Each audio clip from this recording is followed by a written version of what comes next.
gente volta a falar do tema de abertura do Sabino hoje, que são as escolas cívico-militares, para explicar um pouquinho melhor. Esse projeto de lei que prevê a implantação das escolas cívico-militares na rede estadual e municipal de ensino foi aprovado na Assembleia Legislativa de São Paulo ontem, agora vai para a sanção do governador, mas o texto é de autoria do próprio Tarcísio de Freitas, então evidentemente será sancionado. Esse texto foi aprovado na Alesp por 54 votos favoráveis e 21 contrários. Nesse modelo de escola cívico-militar, os educadores civis ficam responsáveis pela parte pedagógica, enquanto os militares atuam fora da sala de aula como monitores, disciplinando o comportamento dos alunos.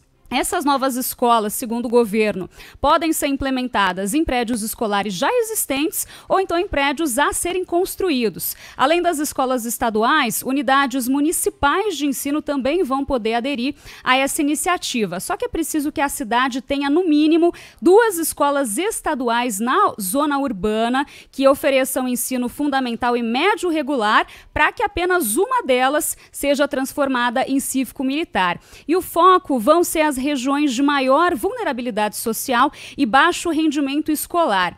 Antes da mudança de cada escola, vai ter uma consulta pública entre pais, responsáveis e funcionários dessa escola.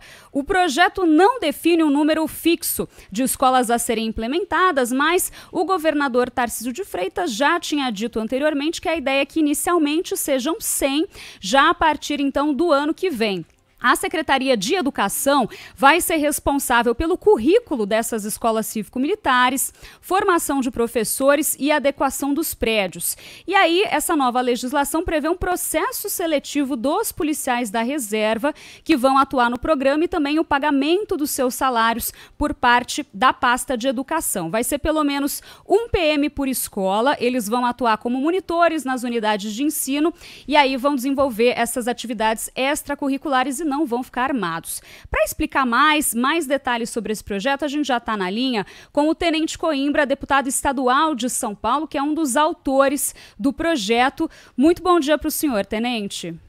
Bom dia, Mayra, bom dia, Sabino, bom dia a todos que nos escutam. É sempre um prazer estar no Manhã Bandeirantes. Bom dia, deputado.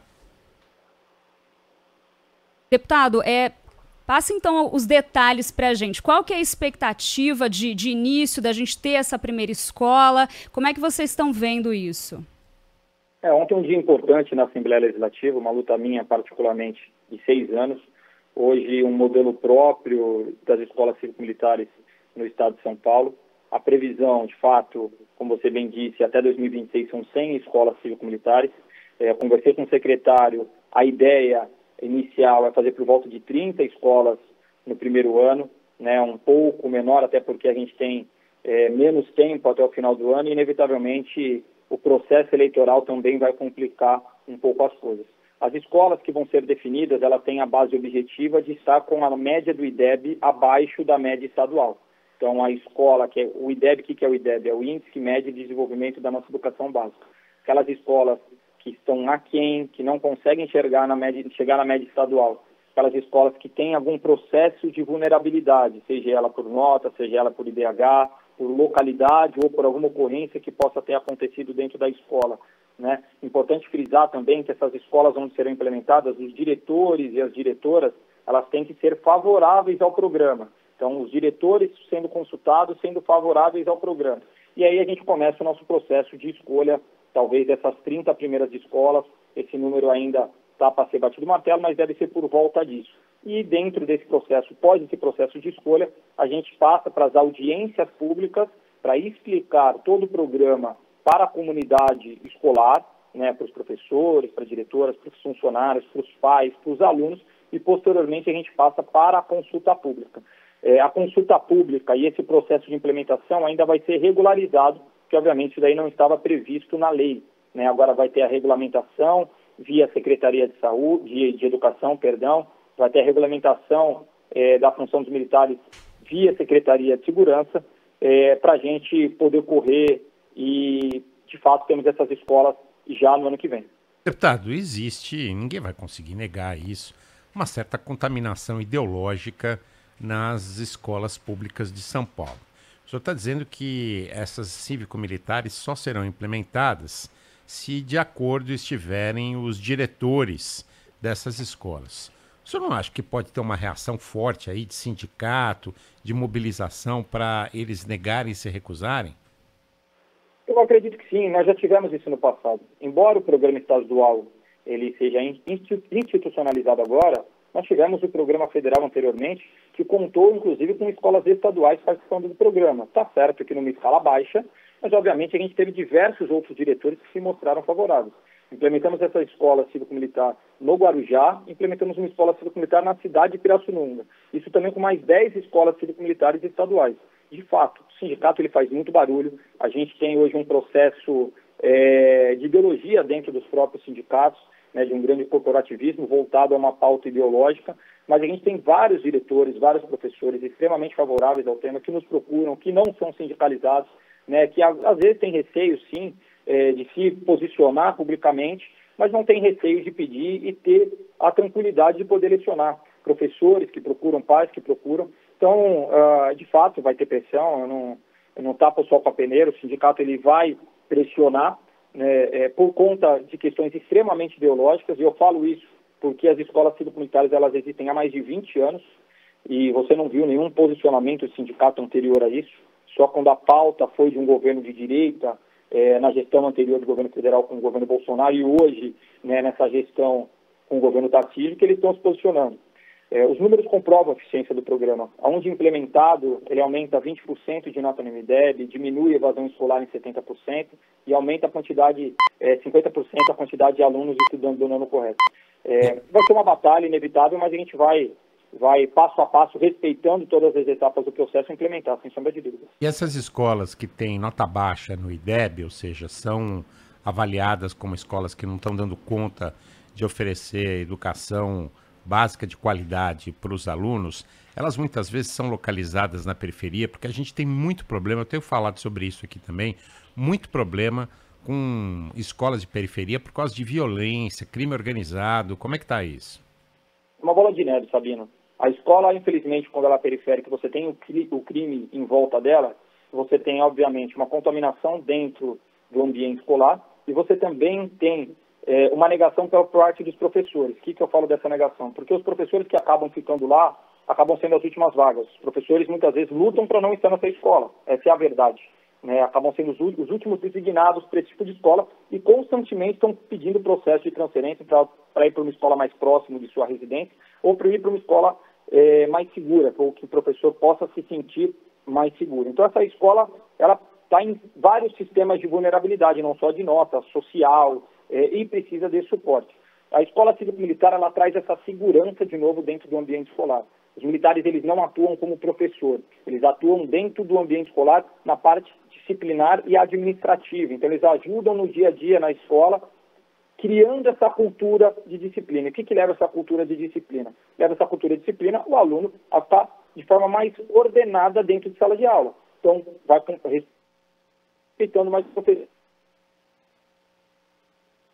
Se a gente não perdeu o contato com o deputado, perdemos o contato com o deputado Tenente Coimbra, que é o autor do projeto que institui o programa de escolas cívico-militares. Ele nos explicava dessa questão da contaminação ideológica que existe, né, inevitavelmente, nas escolas públicas. Tenente, eu ia fazer a seguinte pergunta para o senhor.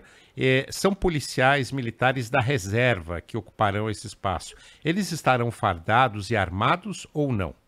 Não, negativo. Eles não estarão armados e nem fardados. Eles terão um agasalho para, obviamente, serem identificados, assim como também as crianças e adolescentes terão o seu uniforme. Tem o uniforme formal, mas não tem obrigatoriedade do uniforme formal também. Vai ter a condição do uniforme de agasalho. Não tem obrigatoriedade de corte de cabelo. Não tem restrição contra as mulheres terem qualquer tipo de penteado, qualquer tipo de brinco, adereço, unha pintada, que nem tem nos colégios militares. Né? Ela é flexível, abrangendo toda a sociedade, respeitando também a individualidade do aluno, e, obviamente, os policiais estão ali com uma função mais voltada para a parte disciplinar educacional, não voltado para a função de segurança pública. Então, para também não correr qualquer risco tanto para o próprio policial, ele não vai atuar armado dentro da escola. E voltando a falar sobre o Sindicato dos Professores do Estado de São Paulo, a APOESP e o PSOL já disseram que vão entrar na justiça para barrar essa lei. Eles questionam a legalidade da medida, dizem que não é prevista na Lei de Diretrizes e Bases da Educação e nem em documentos como o Plano Estadual da Educação. Queria saber o que vocês dizem disso e se há uma preocupação de que esse projeto fique parado na justiça, como a gente vê acontecendo várias vezes. A LDB, ela diz respeito a projetos educacionais e pedagógicos. O projeto da Escola Cívico-Militar não é um projeto educacional nem pedagógico, é um projeto administrativo de competência da gestão estadual. Então, de competência do governador de poder implementar. Vale ressaltar que, inclusive, estados que são governados pelo PT implementaram escolas cívico-militares. Nós temos mais de 100 escolas cívico-militares na Bahia. E você não vê o sindicato de lá questionando, ou o próprio Partido dos Trabalhadores, ou o próprio pessoal questionando o governador da Bahia, que implementou porque é um modelo eficiente. Quem perde, Mara, infelizmente, acaba ficando chorando muitas das vezes. Isso é um fato, né? Pela demonstração dos deputados, que são representantes do povo, aprovamos dentro da Assembleia Legislativa, é uma demanda popular, não é uma obrigatoriedade para a sociedade. Aquele professor que quer lecionar lá, ele vai ter opção. O que não quiser, ele vai ter a rede pública inteira. A gente está falando em 100 escolas, em mais de 5 mil existentes no estado de São Paulo. Os pais que quiserem matricular o seu filho nessa escola vai ter opção. E o que não quiser, ele vai ter a outra opção, que hoje é a rede pública convencional. Então, inevitavelmente, eles vão fazer esse barulho, eles vão judicializar, mas hoje é um projeto todo amarrado, que passou por todas as etapas e, obviamente, dentro da etapa jurídica, e não vejo maiores problemas quanto a isso no futuro.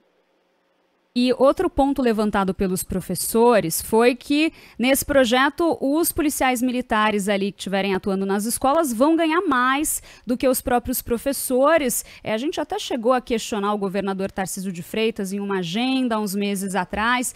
Ele admitiu, tentou minimizar, disse que os policiais que vão ser convocados são poucos ali por escola e que ainda vai futuramente ver a questão dos professores. Eu queria saber se no projeto final continuou isso mesmo, a gente ainda vai ter os policiais recebendo mais do que os professores. Isso vai ter uma regulamentação dentro de cada posto de graduação de policial. Obviamente o monitor recebe um valor, o coordenador vai receber outro valor, né? Isso vai ser ainda readequado, embora esteja no projeto de lei, isso ainda vai ser regulamentado e vai ser alterado de fato. O problema que temos no estado de São Paulo, e vale ressaltar como que era o projeto anterior. O projeto anterior do governo federal, ele previa 1/3 do salário base do militar. Então, quando você coloca de um monitor, em base aí um sargento, um subtenente, que recebe 6 mil, 1/3, ele receberia 2 mil, 2 mil e pouco, para receber, atuar dentro do ambiente escolar ali como coordenador e como monitor. Então, com esse número já atingindo a eficiência de 20% de aumento de nota no IDEB. No estado de São Paulo, nós vamos ter, está terminando, o secretário Derrite, ele está fazendo um decreto de utilização dos policiais militares dentro do sistema administrativo da polícia. Um grande projeto, inclusive. E, obviamente, a gente tem que colocar uma remuneração similar a isso, porque se você coloca uma remuneração maior ou menor, obviamente, o policial da reserva ele pode optar e deve optar, né, para aquilo, obviamente, que vai pagar mais. Né? E aí a gente teria todos o efetivo indo só para um lado administrativo, ou se não todo efetivo indo só para um lado da escola cívico-militar. De fato, são poucos militares que vão atuar dentro do ambiente da escola, não dentro de sala de aula, volto a frisar. O custo orçamentário, o investimento orçamentário é mínimo no montante do Estado, no montante da educação, para qualidade e para melhora no ensino. No caso das escolas municipais, como é que isso vai funcionar, deputado? Como é que isso vai ser articulado com a prefeitura? A verba ali, principalmente para o pagamento dos policiais, vem da onde? Nesse caso, como funciona? Nesse primeiro momento, o programa não vai contemplar as escolas municipais. O foco são as escolas estaduais. Ele cria legalmente a permissão para que as escolas municipais possam criar os seus programas próprios, né, de contratação direta via município ou contratação terceirizada via alguma organização social, etc. Mas o programa em questão do governo do estado, ele visa apenas as escolas estaduais. Obrigada, então. A gente conversou aqui no Manhã Bandeirantes com o Tenente Coimbra, deputado estadual de São Paulo e um dos autores, então, desse projeto que institui o programa de escolas cívico-militares. Obrigada, deputado. Obrigado, deputado. Eu que agradeço, fico sempre à disposição.